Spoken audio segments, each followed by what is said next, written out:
What a joy and an honor to be here. Put this up a little bit.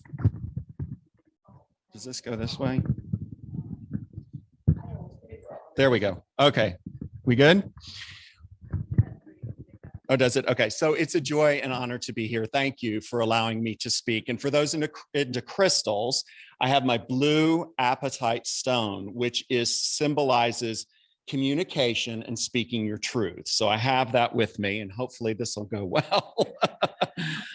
So there's a lot of topics we could talk about today because it's a jam-packed time. It's Father's Day, which happy Father's Day to the fathers out there. And if you have four-legged children, I count that, by the way. Father's Day originated in 1910, but it goes back to the 1500s. And it was originally called St. Joseph's Day because Joseph was the father of Jesus. And that was the Catholic religion started it, and it became Father's Day. So besides Father's Day, today is a day called Juneteenth. And Juneteenth celebrates the end of slavery back in 1865. Something I didn't know was the first place that slaves were freed. This surprised me, Galveston, Texas. That was the first place, and I didn't know that. That was interesting. It's also the end of June, which marks Pride.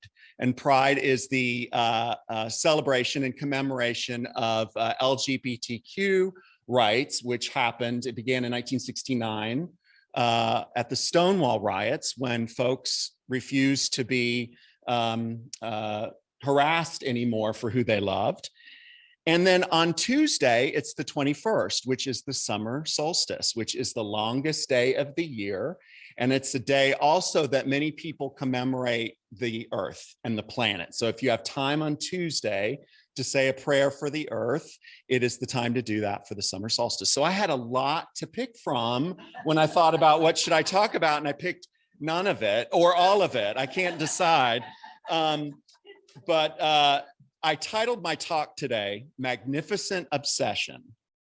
So when you think about those two words, magnificent is this great thing, right? It's not just good or very good or excellent. Magnificent is really something special. I mean, spirit is magnificent. God is magnificent.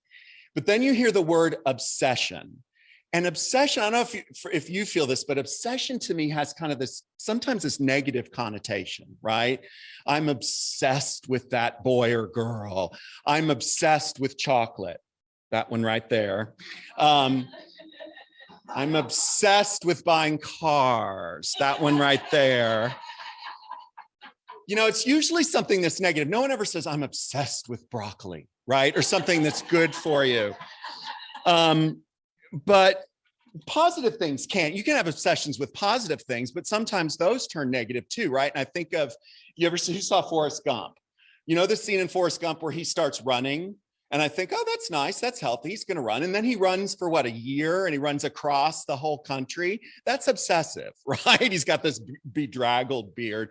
So sometimes good things can become bad when you obsess on them. And then there's the worst type of obsession of all. And the worst type of obsession of all is the obsession that you take on because society has told you it's the right thing to do, or your family tells you that, or politicians, or it's just something that you think you should be. I need to be thinner. I need to be more beautiful. I need to be more successful. It's these labels that people have given you. And we chose the song, Make Your Own Kind of Music by Mama Cass Elliot. She was part of the Mamas and the Papas. And when she was a lady that was overweight, she just was a bigger lady. And the record company and the label did not want her to be in the band because she wasn't pretty enough. She wasn't marketable. But it turned out that she was the best person. She was the best singer in the Mamas and the Papas. And she's one that made them magnificent. She has this terrible urban legend associated with her that she died eating a ham sandwich, which is not true.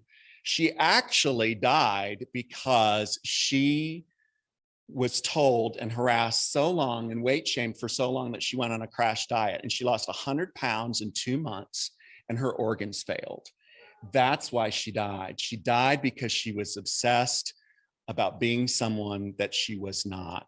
So obsessions can be awful. And, I think about also in Pride Month, I think about all the LGBTQ kids out there who try to be something they're not. And it ends up hurting them. The gay kids have more suicide rates than anybody. Now, don't worry, I'm not going to be maudlin this whole time. I use those two examples because, well, I grew up struggling with my sexuality, and okay, so I was a little bit of a chubby kid. So those two things really kind of resonated with me. When I was and I'm a storyteller, so I'm going to tell some stories.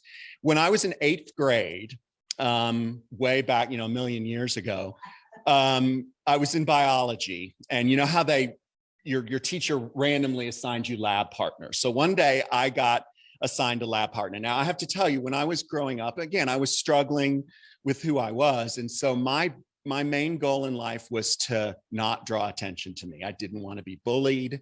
I didn't want to be called names. I was just, how can I be just quiet and invisible? And I was obsessed with kind of that for a while. But I got paired up in 8th grade biology with Becky. And Becky was a really popular girl. She was super popular. And right when she got paired up with me, she had broken up with her boyfriend. And so we're sitting there in biology and she is sobbing, tears are flowing into the Petri dish and on the Bunsen burner. And I'm thinking, this girl is desperate. What can I do to help her? So in homeroom, I took out a piece of paper and I wrote a story, a quick, funny story, and passed it to her because then we didn't have cell phones and we had to pass notes. So I passed her this story and she looked at me like, who's this passing me a note? He's, I don't know, he's nobody. So she opened it and she read it and she laughed so hard that she had to leave the class and go and to go to the bathroom because she couldn't contain herself. So I wrote a story for her the next day and then the next day. And pretty soon it became this thing and it became a soap opera. And the kid that was sitting at home alone, suddenly people were calling and saying, when's the next story coming out? And I was, well, I won't say it was popular, but I suddenly had this great feeling. People wanted something from me. I mean, people liked me. And I was just transfixed. And I then became obsessed with feeling good because I never had felt that just special feeling before. And I didn't know till later that there were a bunch of chemicals in your brain that makes that happen, right? So I learned about serotonin, which is the hormone that regulates your mood back and forth. And it also helps with OCD. So I need a lot more serotonin in my life. Then there's dopamine, and that's the chemical that's like the neurotransmitter. And it's also triggered when you love or you do something that makes you happy. And funny, in Wikipedia, the example was petting your dog, which we should have lots of dopamine in our house. Then adrenaline helps you with stress. So it helps you with fight or flight situations. And finally, oxytocin is the hormone that helps you with empathy. So the world needs a lot more oxytocin, let me tell you that. But I didn't know anything about these chemicals. All I know is that I felt good. Well, guess what? Becky got another boyfriend. She went off into dreamland with, the homecoming king, and suddenly I was kind of nobody again. And that special feeling went away. And I said, what can I do now? I've got to do something to bring that special feeling back. And so I thought about it and I took an inventory of myself and I said, well, you're not very athletic, so you're not going to be a superstar on the field.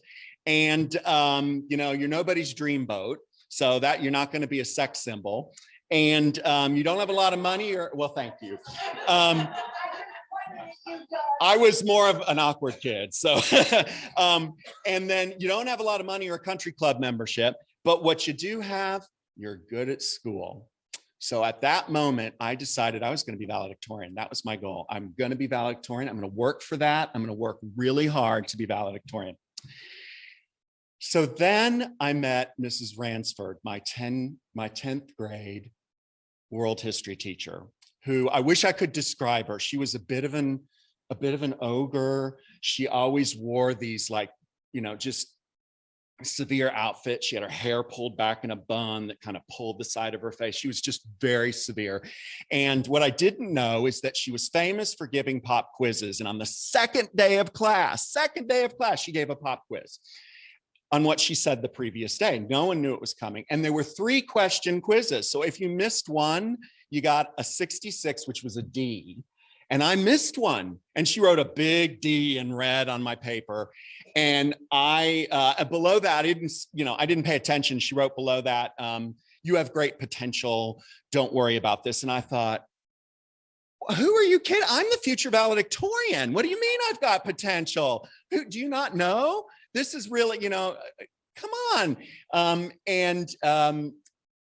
She then let us know that she had a policy that she picked 2 books every semester. And if you read one of them and you wrote a 15-page paper on it, not a book report, but what it meant to history and to you, she would forgive 1 quiz score. So I thought, ooh, I'm right there. I'm going to do that. I'm going to get that bad quiz score erased. So the 2 books she picked, which baffled me at the time, she picked A Christmas Carol. Now, remember, this is world history. And I thought, why in the world would she pick A Christmas Carol? Well, 99.9% of the people picked that, right? Because first of all, it's easy. Number 2, you know the story. Number 3, it's a really quick read if you do happen to read it. So everyone picked a Christmas Carol, except me, who picked the other book because I thought I really got to get on her good side. I'm going to pick the more difficult choice. And the other book was a book called Magnificent Obsession by a man by the name of Lloyd Douglas. Now, they made a movie out of Magnificent Obsession, and I thought, I'll describe it to you, but nothing can tell you about Magnificent Obsession. This is one of the best movie descriptions I've ever read. It goes like this. Reckless playboy Bob Merrick, played by Rock Hudson, crashes his speedboat, requiring emergency attention and the use of the town's only resuscitator at the very moment that the beloved local Dr. Phillips has a heart attack and he dies waiting for the resuscitator. Thus begins one of Douglas Sirk's most flamboyant masterclasses in melodrama, a delirious technicolor mix of the sudsy and spiritual, in which Bob and the doctor's widow, Helen, played by Jane Wyman, find themselves inextricably linked amidst a series of increasingly wild turns, twists, trials, and tribulations. Now if that doesn't make you want to see this movie, nothing will. So I read that, and that was the most long, painful book I have ever read. I was like 5,000 pages. It went on forever and ever. And I was reading it and going, I wrote a better soap opera for Becky than this. This is like awful. So I wrote the paper, and I got my quiz score forgiven because I chose the more difficult book. Most of the people that picked A Christmas Carol did not get their one done because they didn't read the book. And she could tell pretty much who read and who didn't. But for me, that was a moment where I didn't understand what was this about? What was she trying to tell me with this? What is this that she was trying to do? I just thought she was nuts. But, it makes you think about these pressures of society, about trying to do what's good, about what people tell you, what does it mean to be successful? And it happens all the time. So I will end your suspense. I did become valedictorian. I wasn't about to not let it happen, even Mrs. Ransford. And then what happened is I went off to college. And guess what? Nobody knew me. I was back to the same problems, right? A little overweight kid, struggling with my sexuality. And I went through my inventory again, and I thought, okay, same things apply. But this time I chose a college where everyone was smarter than me. So I didn't have that. And I thought, what am I going to do now? What am I going to do to stand out, to be good? And so I decided that if I couldn't make myself stand out, I was going to do good for other people, right? That's the way I'm going to make myself stand out. So I started studying everyone in equality movements over time. I studied about Dr. Martin Luther King Jr., and I studied about Rosa Parks, and I studied about Harvey Milk and Ruth Bader Ginsburg, and I started doing volunteer work. And actually, when I got my first job, I started doing a lot of work at the Humane Society. Shock. And I would do these little bake sales in the office where I worked, you know, and different fundraisers. And I finally did this adoption where the Humane Society actually brought over animals. And the building people came up to me all severe and said, "You can't do this. We might have some dog bite one of the people, and you can't solicit and sell stuff in our lobby anymore. You need to stop that." And I became miserable and morose. I thought, my goodness, this was my deal, and I'm not going to be good at it. And I went outside the building, and I sat, and I was just sitting there kind of feeling terrible. And I looked up, and this senior vice president was standing right in front of me. And I thought, oh no, I'm going to get another lecture on doing bad. And he sat down, and he said, "What's wrong?" And I said, "I just wanted to do good. You know, I wanted to be like Harvey Milk or Martin Luther King. I wanted to do good in this world." And he kind of got this puzzled look on his face, and he said, "Craig, look at your team members that report to you right now. You've got Sarah, and she's going through a really bad divorce, and she needs the support of her team. And you've got Tom, who is also struggling with his identity, and he's kind of looking up to you for support. And you've got Renee, who really wants to change careers, and she's got no one to help her do that. You've got huge opportunity to make a difference. You don't have to win a Nobel Prize to make a difference. You just have to help one person at a time." And then it just all kind of clicked for me. All of the examples kind of clicked for me in the past.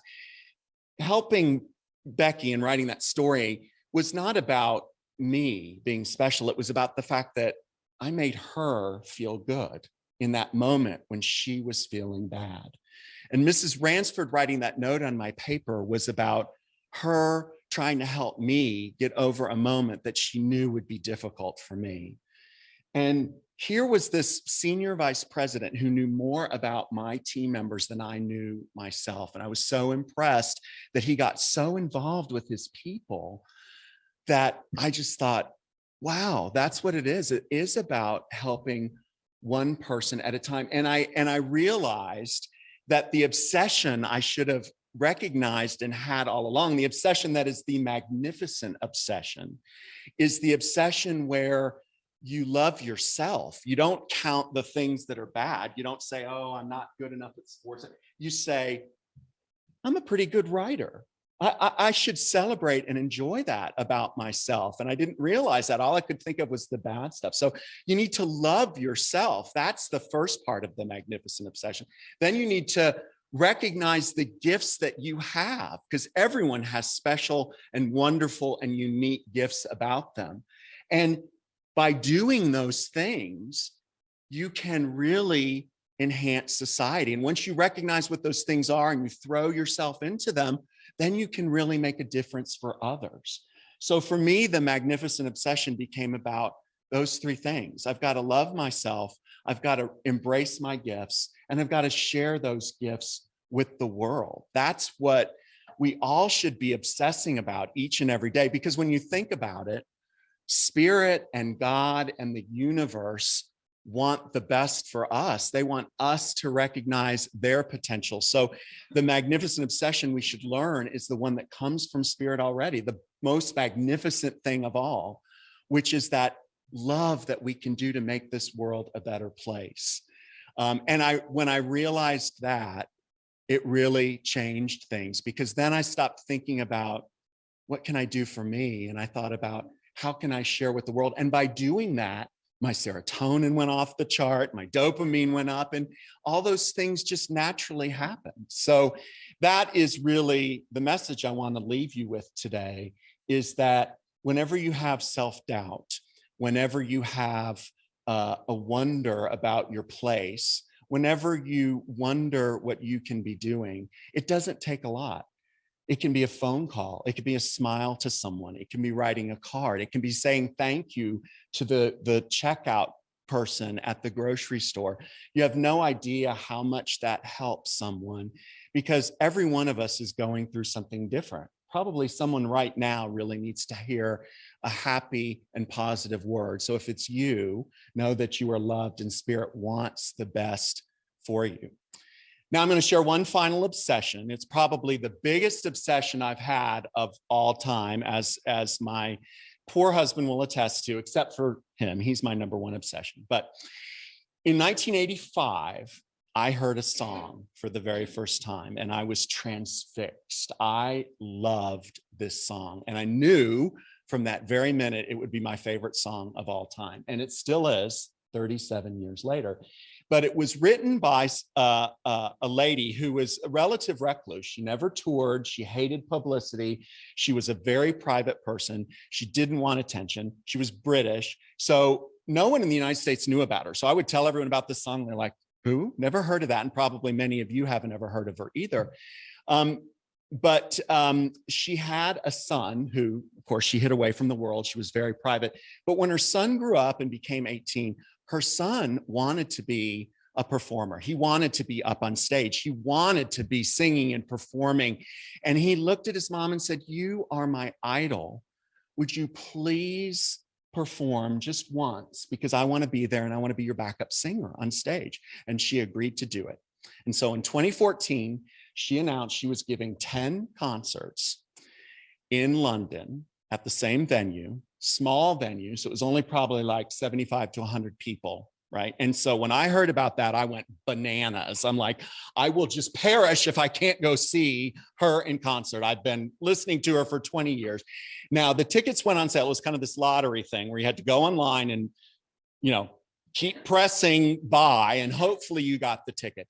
So London is 5 hours ahead of us, right? So it was 4 a.m. So I got him up at 2 a.m, got all the computers set up that I borrowed from everyone.